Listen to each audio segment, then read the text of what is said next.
Salve. We are continuing with lines 544 to 550.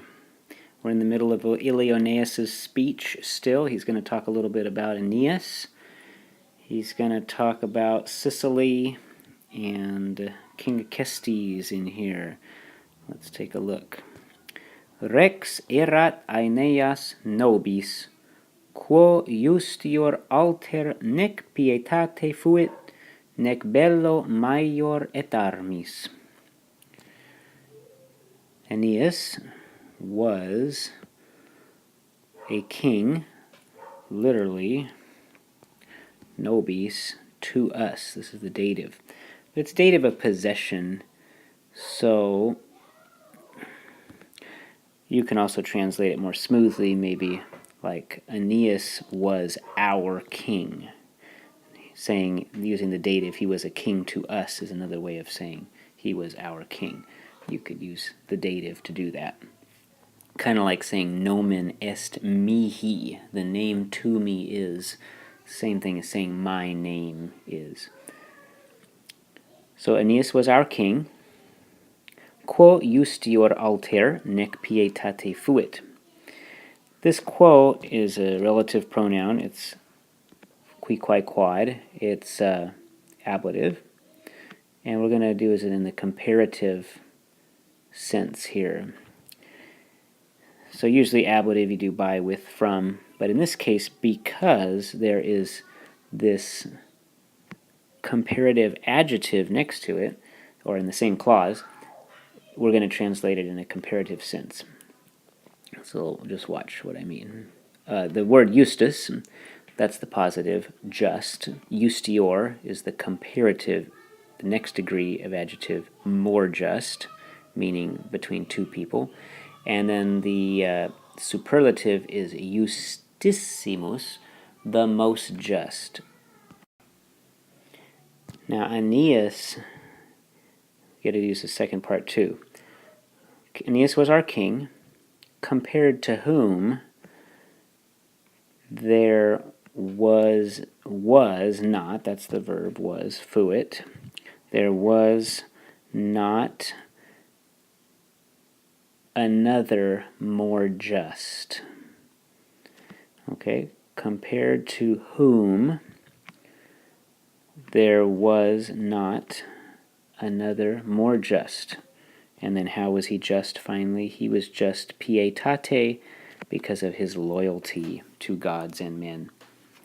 And we know that already. He is pius Aeneus, always very pious or loyal to gods and men. One more thing you might want to talk about here is the erat and the fuit. These both come from the same verb, right? From sum. This is the imperfect form, and this is the perfect. But they both get translated as was. It makes most sense. From sum esse fui futurus. So this comes from the third principal part. Fuit, the perfect form of sum, and this is the imperfect, which is irregular, of sum.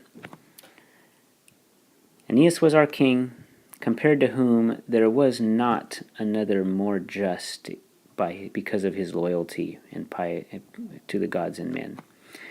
Nec bello maior et armis. Another comparative here.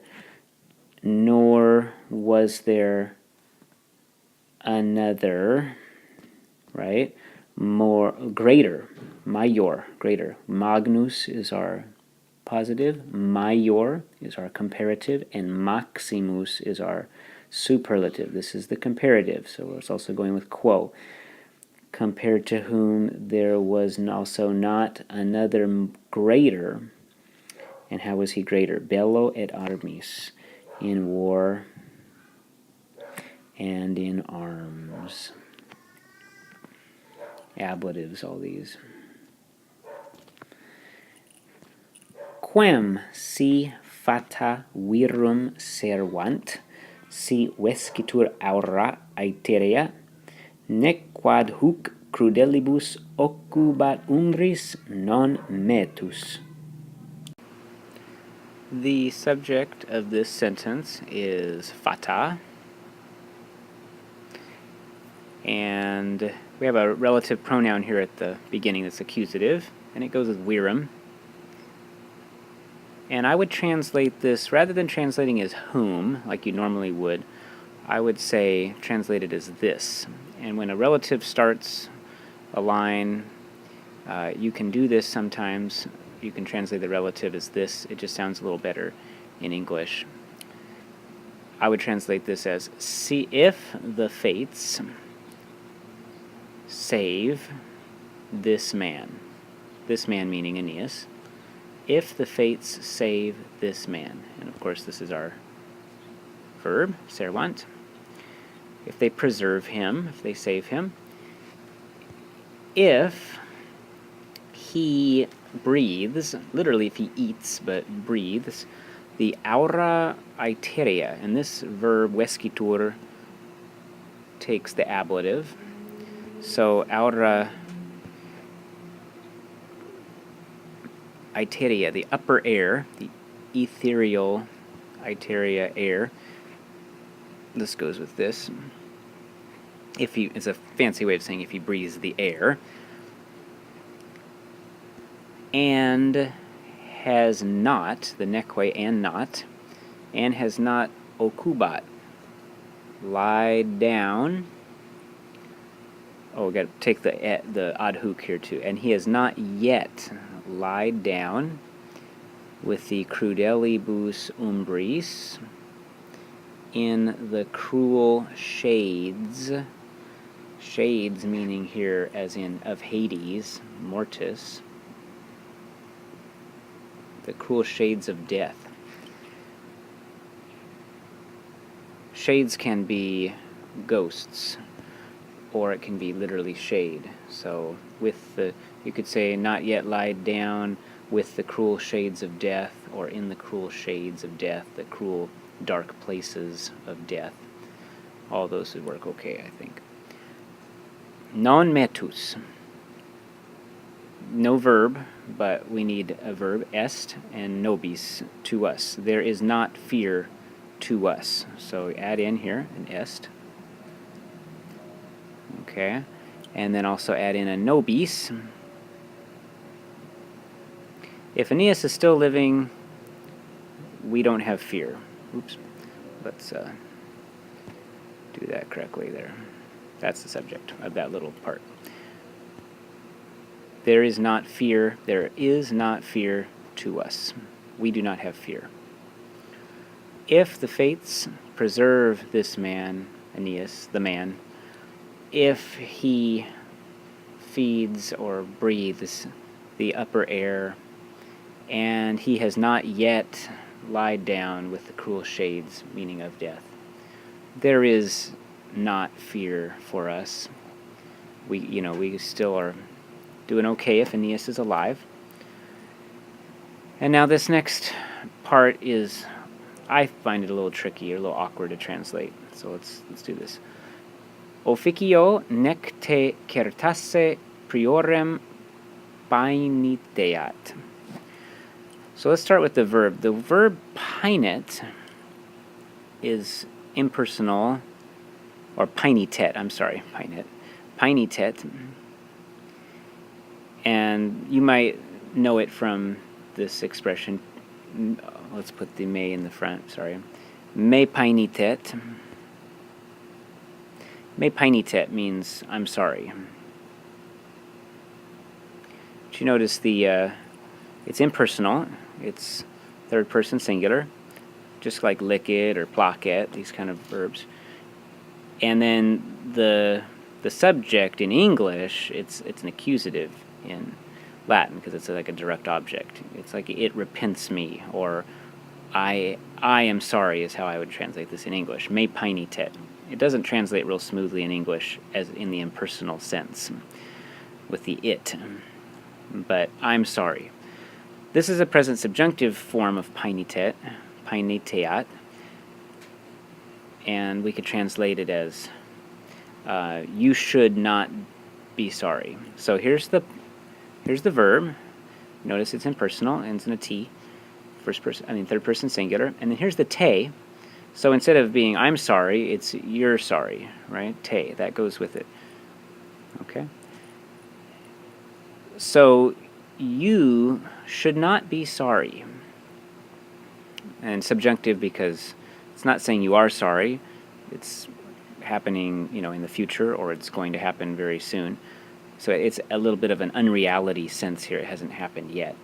You should not be sorry. And then do the neck, and not. And you should not be sorry to have kirtase. This is really kirtawise. It's a syncopated form, kirtawise, and it is a verb that goes with painitet, complementing it. It's an infinitive. It's a perfect active infinitive. You should not, and you should not be sorry if you are the first, priorem, accusative case here, if you are the first to have fought for kindness, meaning nobis, for us. Meaning you won't be sorry if you're the first one to help us. You're not going to be sorry for helping us. Maybe in a little more idiomatic English. And you should not be sorry to be the first to help us. You could put in, I guess, nos or nobis there. Officio, with kindness, or with duty. Officio. And that's an ablative telling us how you're going to fight for us. You're going to stand up for us, Dido, and you're not going to be sorry for doing it.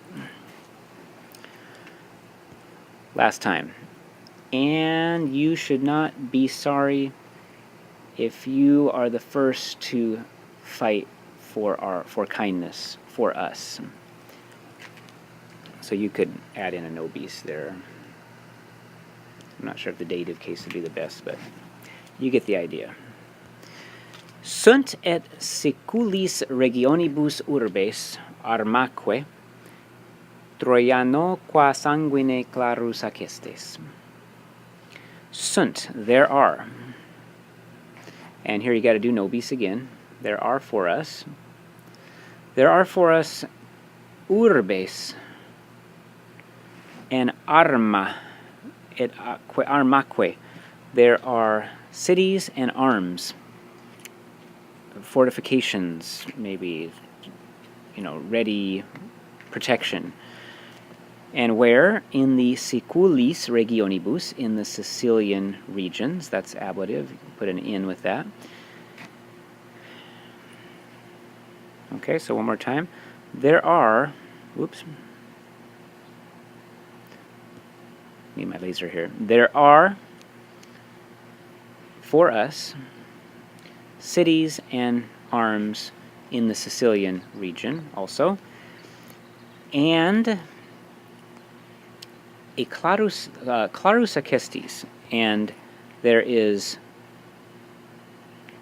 clarus, famous, or you could say bright, literally bright or famous, acestis. And remember, he's the king of Sicily, who is on their side because he's also Trojan, of Trojan blood. And as he says right here, a Troiano sanguine, from Trojan blood.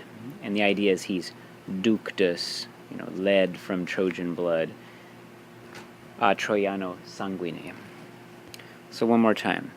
There are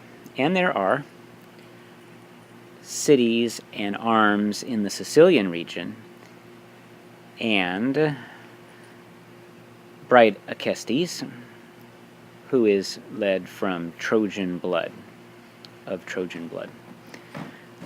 I think the implication here is you're not going to be sorry if you're the first to offer us help. It's not like we're just a band of wanderers. We have very powerful allies right here in Sicily, and you may be rewarded in some way for helping us. So you will not be sorry to have fought first for kindness for us, because you're going to have some allies if you do that. That's what I think the implication is here.